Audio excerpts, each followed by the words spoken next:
WhatsApp English क्लासमध्ये पुन्हा एकदा विद्यार्थ्यांचं स्वागत. आज वार बुधवार दिनांक 31 जानेवारी 2024 आणि आज आपला क्लास क्रमांक 88 आपण बघत आहोत. झालेला अभ्यास किंवा दिलेला अभ्यास तुम्ही या व्हॉट्सअप नंबरवर मला पाठवू शकता. तर सर्वप्रथम आपण क्लासच्या सुरुवातीला डेली 5 इंग्लिश सरावासाठी आपण घेत असतो, म्हणजे नवनवीन शब्दांचा परिचय विद्यार्थ्यांसाठी आपण करत असतो. तर सर्वप्रथम आपण आजच्या स्पेलिंग आपण बघूया. SOW सो म्हणजेच पेरणे. यानंतर दुसरी स्पेलिंग आहे मीट MEET मीठ म्हणजेच भेटणे. आजची पुढची स्पेलिंग आहे डीप DEEP डीप म्हणजेच खोल.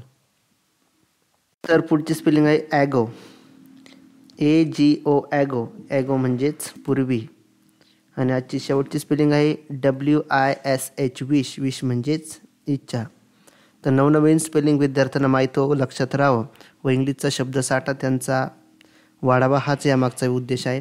त्यानंतर आपण अशाच पद्धतीने daily 5 English sentences with Marathi meaning आपण घेत असतो. दररोज वापरात येणारी 5 इंग्रजी वाक्य व त्याचे मराठी अर्थ आपण दररोजच्या प्रॅक्टिससाठी घेत असतो. तर आजचे वाक्य आपण बघूया. माझ्याकडे तुझ्यासाठी काही आहे. त्याला इंग्लिशमध्ये म्हणायचं I have something for you. माझ्याकडे तुझ्यासाठी काही आहे. I have something for you. पुढचं वाक्य आहे सगळं छान दिसतंय. ते इंग्लिशमध्ये म्हणायचं एव्हरीथिंग लुक्स गुड. सगळं छान दिसतंय एव्हरीथिंग लुक्स गुड. मला चक्कर येत आहे. I feel डिझी. मला चक्कर येत आहे. I feel डिझी. तू त्यांना ओळखतो का. Do you recognise them. तू त्यांना ओळखतो का. Do you recognise them. माझ्याशी कोणीही बोलत नाही. Nobody speaks to me. माझ्याशी कोणीही बोलत नाही. Nobody speaks to me. तर अशा पद्धतीने आपण डेली 5 इंग्लिश सेंटेन्सेस आपण दररोज विद्यार्थ्यांना नवनवीन इंग्लिश वाक्य माहीत राहावं. आता एका वेळेस आपण 100 वाक्यही घेऊ शकतो किंवा 50 वाक्यही सुद्धा घेऊ शकतो, पण एवढे आपल्या मराठी मीडियमच्या विद्यार्थ्यांना ते वाक्य लक्षात राहणं सोपं नाही.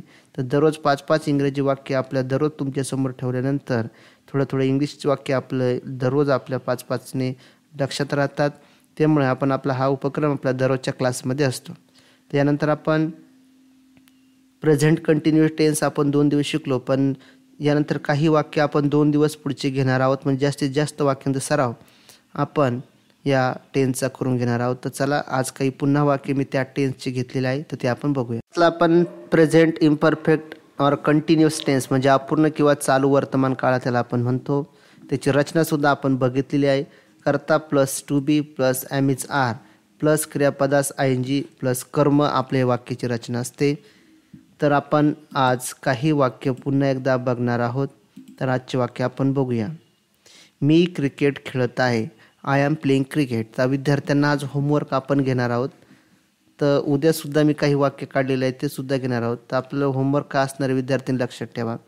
दिलेल्या वाक्यांमधील आपल्याला कर्ता म्हणजे सब्जेक्ट प्लस त्यानंतर सहाय्यकारी क्रियापद जे असेल ॲमिजार ते प्लस क्रियापद कोणतं आहे ते आपल्याला ओळखायचं आहे. त्याला ING लागलेलं आहे आणि उरलेलं कर्म म्हणजे सब्जेक्ट कोणता आहे, त्यानंतर सहाय्यकारी क्रियापद कोणतं आहे आणि त्यानंतर क्रियापद कोणतं आहे ING राहू द्या आणि उरलेलं ऑब्जेक्ट. म्हणजे उदाहरणार्थ काय, हा काय झाला सब्जेक्ट झाला, हे काय झालं क्रियापद झालं आणि हे काय झालं ऑब्जेक्ट झालं. तर अशा पद्धतीने तुम्हाला ओळखायचं आहे. म्हणजे आपण वाक्य पण घेऊया आणि होमवर्कमध्ये सुद्धा आपण हेच कौशल्य करून घेऊया. तर सब्जेक्ट आणि क्रियापद कमीत कमी तुम्ही ओळखून दाखवायचं आहे.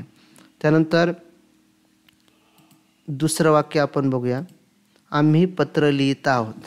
तर या वाक्यामध्ये we are writing a letter. आम्ही पत्र लिहित आहोत. तर यामध्ये कर्ता त्यानंतर सहाय्यकारी क्रियापद आणि क्रियापद आपल्याला ओळखायचं आहे. त्यानंतर तू गाणे गात आहेस. You are singing a song. दिलेल्या वाक्यामध्ये कर्ता सहाय्यकारी क्रियापद क्रियापदाला ING हे सर्व यामध्ये आहेच. त्यानंतर तो चित्र पाहत आहे. He is looking a picture. तो चित्र पाहत आहे. क्रिया कशी आहे अपूर्ण आहे किंवा चालू वर्तमान काळामध्ये त्याला he is looking a picture तो चित्र पाहत आहे. म्हणजे क्रिया पूर्ण आहे का नाही, क्रिया होऊन गेलेली आहे का नाही, तर ती कादंबरी वाचत आहे, क्रिया कशी अपूर्ण आहे, पूर्ण आहे का नाही. शी इज रीडिंग अ नॉवेल. त्यानंतर पुढचं वाक्य आहे, ते बागेत काम करत आहे. They are working in the garden. ते बागेत काम करत आहे. They are working in the garden. म्हणजे करता कोणता, त्यानंतर कोणतं सहाय्यकारी क्रियापद वापरलं जातं, त्यानंतर क्रियापद कोणतं, आयएनजी का वापरलं जातं, कोणत्या काळामध्ये, हे सर्व आपल्याला ओळखण्यासाठी या वाक्याने मदत होणार आहे. रामा पाणी आणत आहे. Rama is bringing water. Rama पाणी आणत आहे. Rama is bringing water. थोडं वाक्य पुन्हा पुन्हा रिपीट होऊ शकतात, होऊ द्या, काही प्रॉब्लेम नाही. काही काही वाक्य रिपीट आलेले आहे. We are playing games on the playground. आम्ही खेळाच्या मैदानावर खेळ खेळत आहोत. We are playing games on the playground.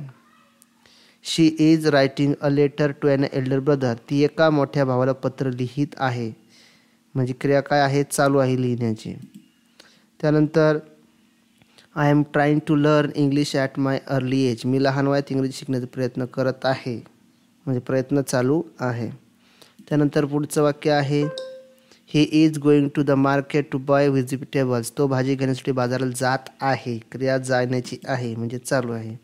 त्यानंतर we are watching a movie on the television. आम्ही दूरदर्शनवर चित्रपट पाहत आहोत. क्रिया ही कशी आहे, तर चालू आहे. त्याच्यानंतर you are giving a book to your friend. तुम्ही तुमच्या मित्राला एक पुस्तक देत आहात. देण्याची क्रिया संपलेली नाही. आणि पुन्हा वाक्य बघूया, they are meeting new people in a classroom. ते वर्गात नवीन लोकांना भेटत आहेत. तर अशा पद्धतीने आजच्या क्लाससाठी आपण एवढेच वाक्य घेऊया.